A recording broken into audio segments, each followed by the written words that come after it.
Good afternoon. Good afternoon. This is Dr. Scanterbury. I am the medical consultant for Dialysis Patient Citizens Educational Center, and I am here with you live this afternoon, which is Wednesday, May 21st, and I'm actually in Pittsburgh.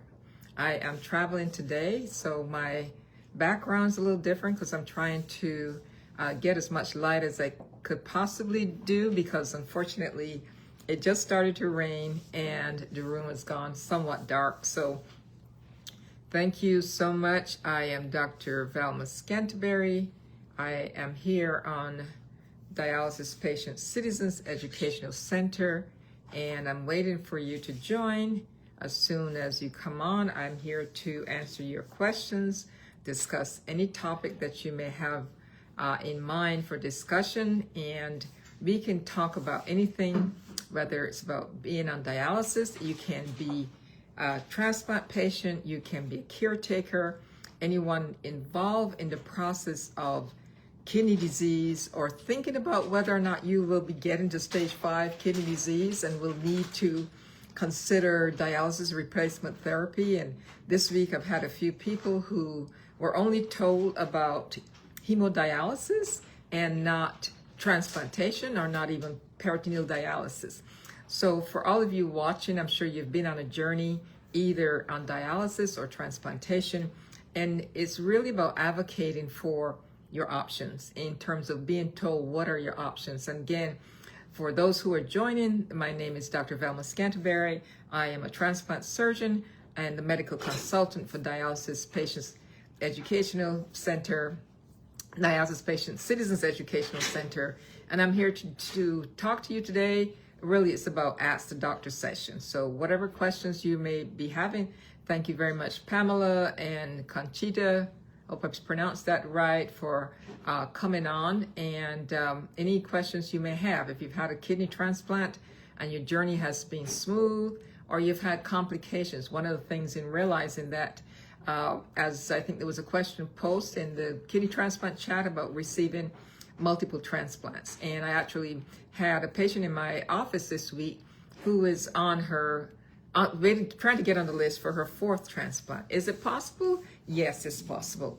It isn't done as frequently as the 3rd transplant, and certainly the 3rd transplant is not done as frequently as a retransplant with number 2. But you have to imagine that they need to be someplace to put kidney number 3 if you've had a kidney on both sides, on the left side and the right side, and now you're coming back for a 3rd transplant or even a 4th transplant. Remember that you still need to get to the bladder in order for that kidney to be able to connect it in a way where it will make urine as normal as possible by connecting it back into your bladder.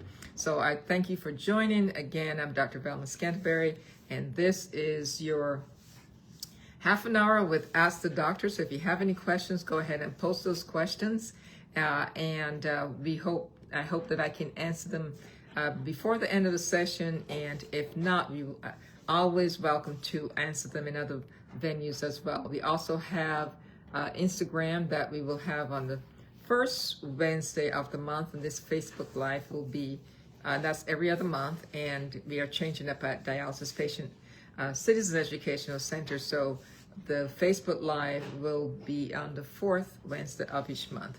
So thank you all for joining. And again, one of the things that's now coming forth as we see changes that are being posted by whether or not about COVID vaccination and the restrictions that will be coming down the line. I'm sure there will be some pushback, but currently it is suggested that the COVID vaccine in the fall, it will be restricted to those who are high risk and over a certain age, I think 65. And we know that for if you have end-stage renal disease or you have chronic kidney disease, and the causes of chronic kidney disease, which are diabetes, hypertension, all those make you at high risk. Also in terms of whether you have caretakers, who are those who are in your family may be also at high risk, in the fact that they may be at risk of making you sick. So you may have to consider, how do you get those people taking care of you vaccinated so that they don't get the COVID infection, which then puts you at risk as well. So Thank you so much. There's a question. Went to an event, met a patient who was transplanted at Penn. He received 2 kidneys from a 4-year-old. That's excellent. When we think about pediatric kidneys, they're very small. I think a 4-year-old kidney will probably be about the size of maybe a lemon. Yeah, and so when you think about the size of pediatric kidneys, they're used what we call en bloc. And so we take both of those together because you want one kidney would not necessarily have enough tissue functioning mass to serve on its own. And so you need both of those kidneys. We keep them together, take the upper vena cava, lower vena cava, as well as the aorta segment, and we close off the top and we put them in as what we call lollipop kidneys and connect them both as one, on one side of the abdomen. And over time, initially if you place it in an adult, generally there's some restrictions as an adult, not oversized because you don't want to overwork those kidneys. And these kidneys will grow over time. The creatinine clearance is generally very slow. They will make tons of urine. Sometimes they'll make 500 cc's, and then gradually they'll get up to a liter, and so they can quickly adjust to the need of that adult body. And generally the creatinine clearance will be slower. You may see a clearance of creatinine going from, let's say the person starting off with 10, it may be 9.5 and 9.2, and so each day it's a lot slower before they will get down to reasonable, but they will work, and in about 6 months they will probably have doubled in size because the need of that adult body is so much greater than the need of the pediatric patient, because they usually will weigh less than 50 kilos or even less than 30 kilos. So thank you so much. Generally those kidneys are taken out, and while they're double kidney, just as sometimes we will use double kidneys up to about age 3.5, 4, sometimes at age 4 for a pediatric patient. Depending on if the patient is appropriate size, you may be able to split those give to 2 small adults, but most of the time we will use the small kidneys under age 3 together, and over 3.5 to 4 if the child is not small for age, and give those to 2 separate recipients who are smaller. Oftentimes those recipients are adult recipients. Somehow, because of the issue of a pediatric kidney not necessarily working right away, we never want to disappoint a child. We don't want a child to not have a non-functioning kidney transplant. So we would often do those to adults who can understand the fact that it may take a little while for that kidney to get to normal. Why does a dialysis patient need estrogen? That's a tough question. In terms of why they need estrogen, depending on the state of health, in terms of had they had, did they have their normal source of estrogen removed, such as did they have their ovaries removed, and so they may have low estrogen level, and that goes for patients who, because lack of estrogen will lead to further bone disease and osteoporosis. So it's important when it comes to dialysis patients to look to see, is everything being done to restore, if you've had a total complete hysterectomy and oophorectomy and you no longer have that source of hormone, then the question is, are you a candidate for hormone replacement therapy? And I have to say, I don't think that's necessarily true of all patients. It all depends on each patient's situation. Not my area of expertise. I'm not GYN, so but we do know that postmenopausal patients, are those who are surgically postmenopausal, do have at risk for lack of estrogen with more bone disease. And you know, with end-stage renal disease, a dialysis patient, they are already facing significant issues with calcium metabolism, weaker bones, making sure they have the vitamin D replacement, making sure they're getting their calcium replacement to protect and keeping the phosphorus low to protect their bones. So they are at risk for worsening bone disease and risk bone fractures. So thank you so much for that question.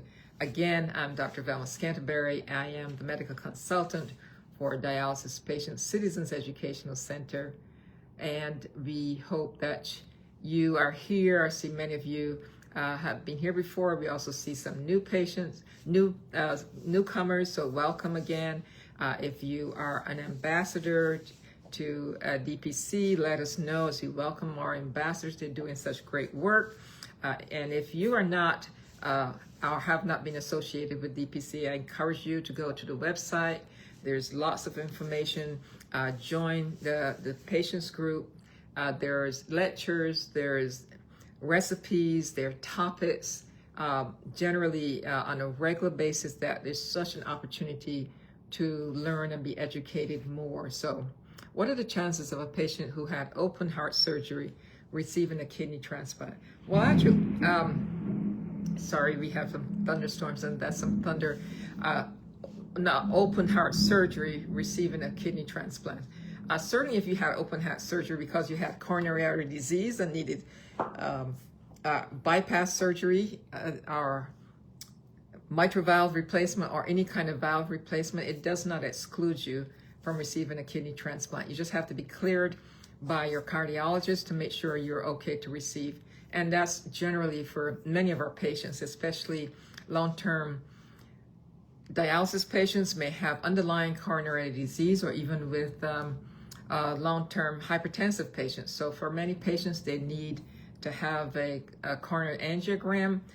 They may have mitral valve or valves that are leaking and need to have those replaced because it can be made worse after transplantation. So it's to put you on a path to better health and make sure you also recover better and do better with your transplant. So it's pretty much a standard process to go through your cardiac surgery and make sure your heart's doing better, pumping better, and can do well with the surgery without decompensating post-transplant.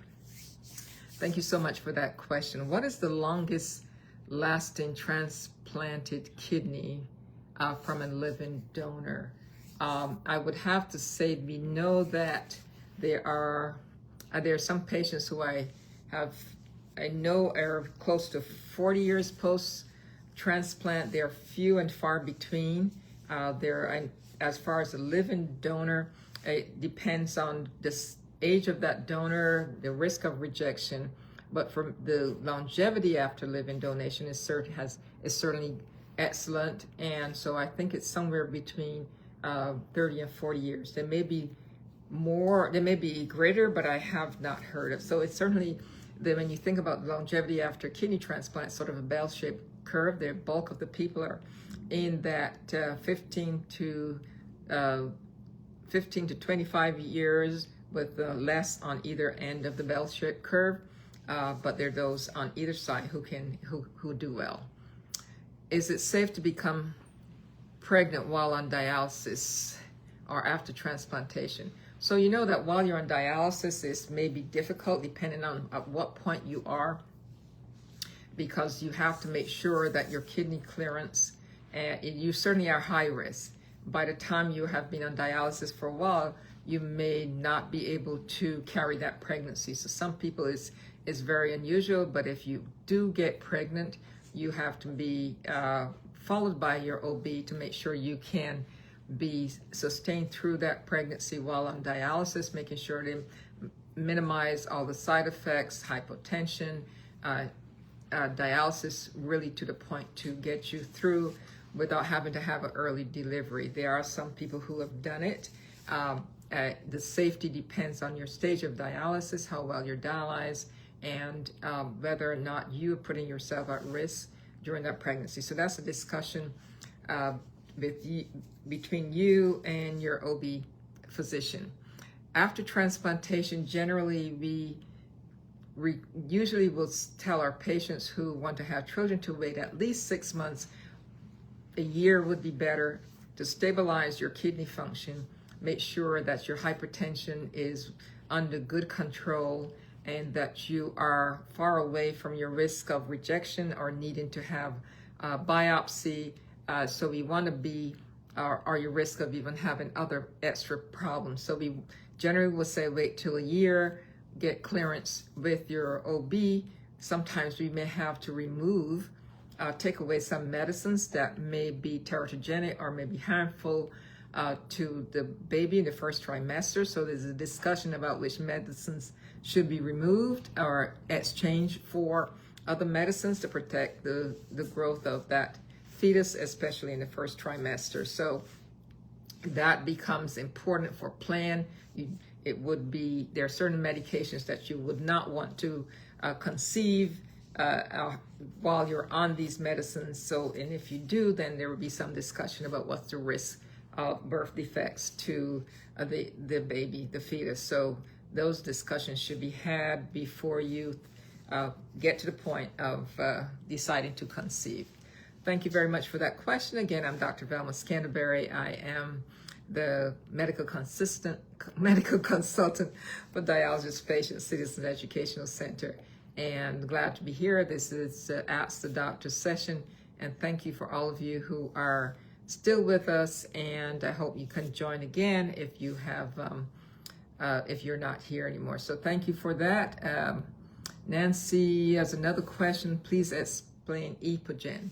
Well, one of the things that happen as you develop kidney disease is your kidneys make the hormone erythropoietin naturally made by the kidney that supports your red blood cell production. And your red blood cells carry your hemoglobin, which is that which keeps your blood count normal. So if you are anemic, it may be that you're not making enough red blood cells.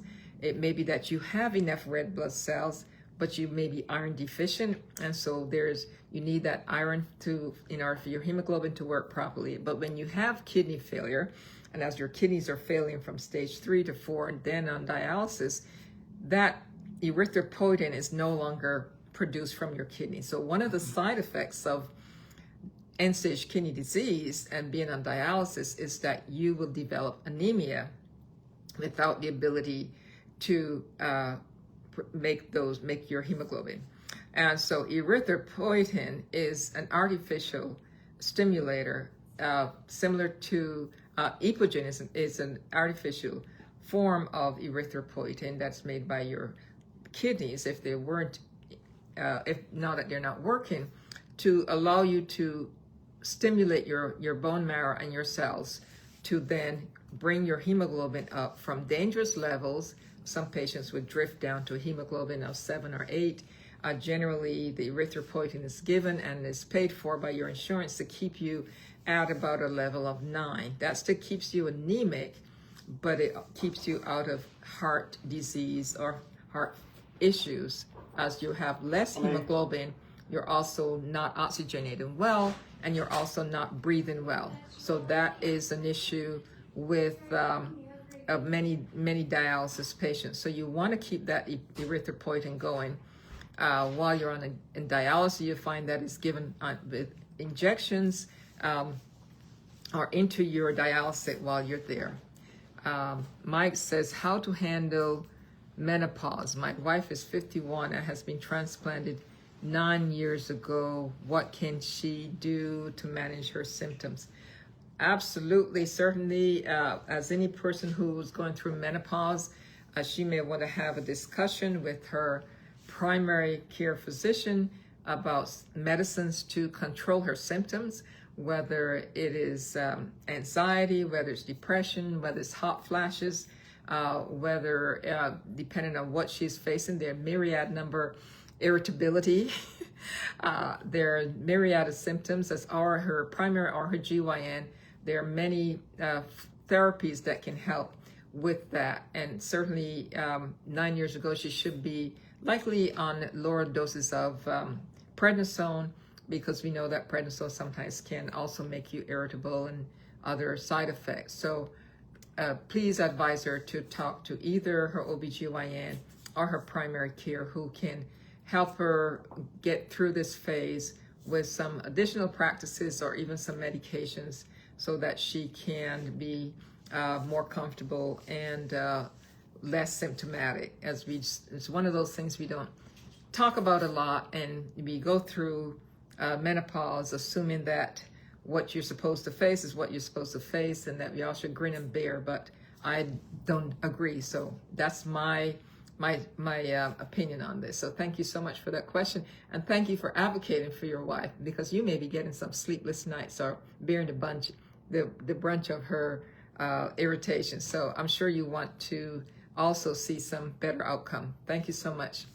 Every state is different, but how long does your transplant surgeon see you after transplantation before you are referred back to your nephrologist? Yeah, not so much every state, but every transplant program is different, depending on the relationship they have with your nephrologist and who referred you to transplantation, or who was your nephrologist, even if you've referred yourself to go back. So transplant centers that are very busy, as you have a transplant, you're assigned to a post-transplant coordinator, and that person works with you, make sure you get your medications, work with the pharmacist, make sure you get through that phase of rejection. You're able to take your meds. There's no need for a biopsy if you're doing very well. For some nephrologists, and oftentimes it's from the nephrology side, it can be from both sides, they want to see their patients back almost immediately. They want to be able to be involved in the care, and so some transplant centers are alternating the transplant office with their nephrologist. And then there are some nephrologists that say, I don't want to see this patient because I don't want to be dealing with all the issues until they're absolutely fine, which may be 6 months or it may be a year. And so it differs from program to program. Generally, the bigger the transplant center and the more patients they have, if they have thousands of patients, they may only have 2 or 3 post-transplant coordinators, and so they may pass their patients back to the nephrologist sooner rather than later. It then becomes important for that nephrologist to make sure they are educated about what tests needs to be done on an annual basis, or they may be sending you back for your yearly visit to the transplant center so that you get those viral tests, your antibodies tests, and continue on that trend until they feel that they can handle it on their own. But certainly you want to be able to have a nephrologist who have some understanding of post-transplant side effects, what viruses, infections, how to look for rejection, how to treat recurrence of diseases. So those things are important to make sure that there's that communication. Not all nephrologists are transplant nephrologists. That's a specialty training. So if your nephrologist doesn't have that background and they're just a dialysis, who does dialysis but not transplantation, you want to make sure that there's that communication and that there's at least some input when there's things of question so that things don't get missed. So thank you so much. Paired donor program. Paired donor program. Please explain. A paired donor program is pair exchange. I'm assuming you're talking about pair exchange donor program. Is I need a kidney and I am blood type O, and my husband wants to give it to me, and he's blood type B, but because he's a B, he can't give to me because as an O, I can only receive from an O. So we go into, if my transplant program has 2,000 patients, they may have a pair exchange program within their own program where they have a database of those who are unable to match. And so the computer and artificial intelligence will put all those pairs of donor recipient pairs into the computer, and they begin to generate to see who is able to cross, which pair can be swapped with each pair. So I find that, or if that program is small, they may share different programs within a region, on the eastern region or the western region where they're sharing those programs. So I may be able to find that, oh, I have a compatible donor because someone who is blood type O in West Virginia is willing to give a kidney to anyone else as long as their recipient can get a suitable kidney back. And so I may receive a kidney from them, and my husband may give his kidney to someone